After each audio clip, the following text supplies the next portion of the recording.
नमस्कार मित्रांनो. परवा OPDमध्ये एक कॉलेज गोईंग मुलगी आली होती. असेल एक 17-18 वर्षांची.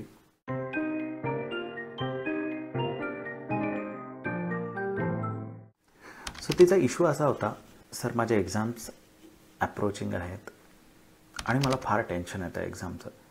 म्हटलं नेमकं काय गं बाई, तुला नेमकं काय टेन्शन येतं? सो शी सेड की मी जेव्हा वाचायला बसते, मॅटर वाचायला बसते, असं नाही की मला समजत नाही किंवा माझं झालेलं नाही आहे, पण मग मी जेव्हा वाचायला बसते, रिवाईज करायला बसते, तर मला नेहमी असं वाटतं की हे माझ्याच्याने होईल ना, आणि जर नाही जमलं परीक्षेमध्ये, आठवलं नाही मला परीक्षेमध्ये ऐनवेळी मी केलेला अभ्यास, तर मग कसं होईल?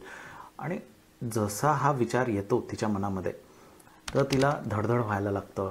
ती नर्वस होते, अपसेट होते, कधी कधी तिला रडू येतं आणि मग तिला ते निगेटिव्ह फ्युचरचे विचार येत राहतात की बाबा जर नाही पास झालो किंवा नाही स्कोअर केला, फॉरगेट अबाउट फेलियर, पण स्कोअर जर नाही केला एक्सपेक्टेड, तर काय होईल, आपलं करिअर कसं राहील? आणि या गोष्टींनी त्याच्या माइंडमध्ये हे सगळे थॉट्स कंटिन्यू चालू असायचे आणि तिचं फोकस, कॉन्सन्ट्रेशन कम्प्लिटली लॉस्ट झालं होतं. आणि हे असं का होतं आहे ह्याचा विचार करून पण तिला आणखीन फ्रस्ट्रेशन व्हायचं. ती डिप्रेस्ड व्हायची, जेवणावर लक्ष नाही, विचार करणं. सो असं ओव्हरऑल एक प्रेझेंटेशन त्या मुलीचं होतं. सो जेव्हा तिने हे सगळं सांगितलं मला, सो आम्ही स्वाभाविकरित्या तिला काही प्रश्न विचारले. घर कसं ठेवतेस तू, तुझी रूम कशी ठेवतेस, स्वच्छ ठेवतेस का घाणेरडी ठेवतेस? म्हणे हा काय प्रश्न आहे? म्हटलं अगं सांग तर खरं. सो शी सेड की मी माझी रूम एकदम मेटिक्युलसली स्वच्छ ठेवते, व्यवस्थित करते. बरं का बरं करतेस म्हणलं हे? ओबियसली म्हणे रूम स्वच्छ जर ठेवली तर मला सगळं तिथे छान वाटेल, बसावंसं वाटेल, करावंसं वाटेल अभ्यास. Okay fine.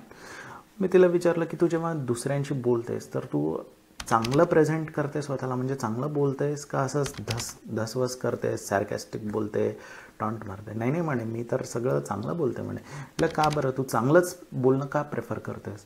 So she sed की नाही म्हणे याच्याने माझे रिलेशन्स डिपेंड आहे. म्हटलं ओके फाईन. म्हटलं फॉर एक्झाम्पल तुझ्या घरी जर एखादं लग्न असेल तर लग्न करणं हा लग्न लागणं करणं तो एक विधी, सगळं तो एक मेन पार्ट आहे. पण म्हणलं लग्न असल्यावर घर का बरं सजवतो आपण? मग ती थोडा विचार करायला लागली की म्हणे ओबियसली आता सण आहे, प्रसंग आहे, तर थोडं सजावट करणार, पण का म्हणलं सजावट कशासाठी लागते? सो शी सेड की घर जर सजवलं तर आपल्यालाच ते छान वाटतं, आपण ती प्रोसेस एन्जॉय करतो, ते मोमेंट्स खूप लाईव्हली होतात आणि मग त्या मेमरीज, छान मेमरीज आपल्याकडे राहतात. एक्झॅक्टली हेच तुझ्याकडनं अपेक्षित आहे. जसं घर तू स्वच्छ ठेवते आणि ते स्वच्छ असलेलं घर बघून तुझं फील गुड येतं, ते वातावरण निर्मिती झाली घराची. जसं तू चांगलं बोलतेस, हे तुझं पर्सनल ऑरा झाला की हा ऑरा जितका चांगला, स्वच्छ, व्यवस्थित, तितकं तुझी पर्सनॅलिटी प्रेझेंट होईल. जसं घर तू लग्नाच्या प्रसंगात सजवते किंवा डेकोरेशन्स करते, तर त्याने एक वातावरण निर्मिती होते. आणि this exactly works in brain also.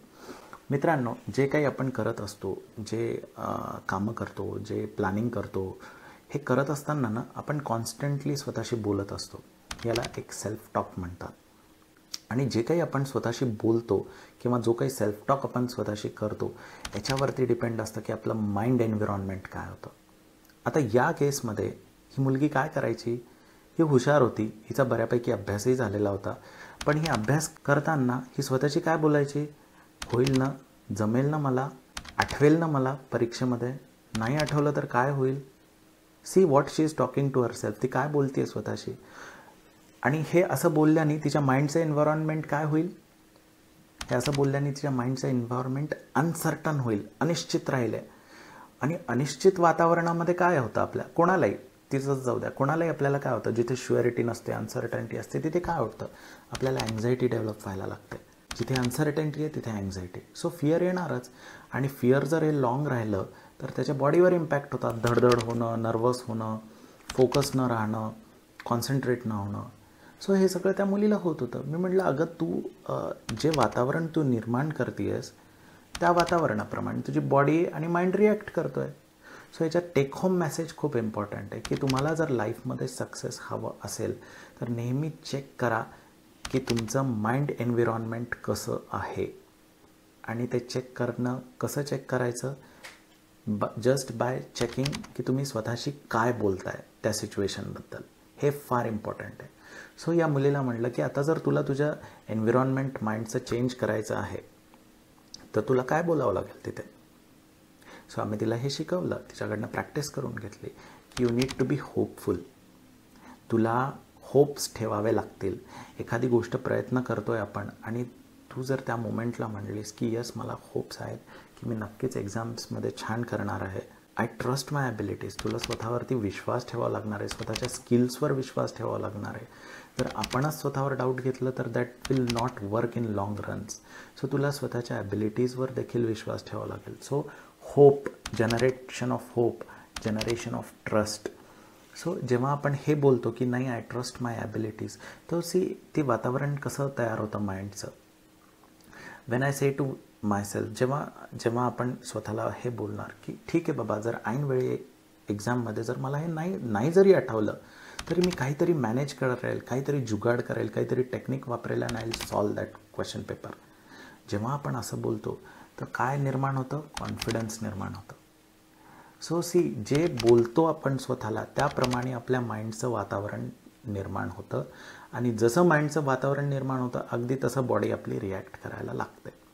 So in short, आपण सेल्फ टॉक काय करतो हे डिटरमाइन करेल की तुमच्या माइंडचं एन्व्हिरॉन्मेंट काय होतं आणि जसं माइंडचं एन्व्हायरमेंट तसं आपला ॲटिट्यूड पॉझिटिव्ह आहे का निगेटिव्ह आहे हे ठरवलं जातं.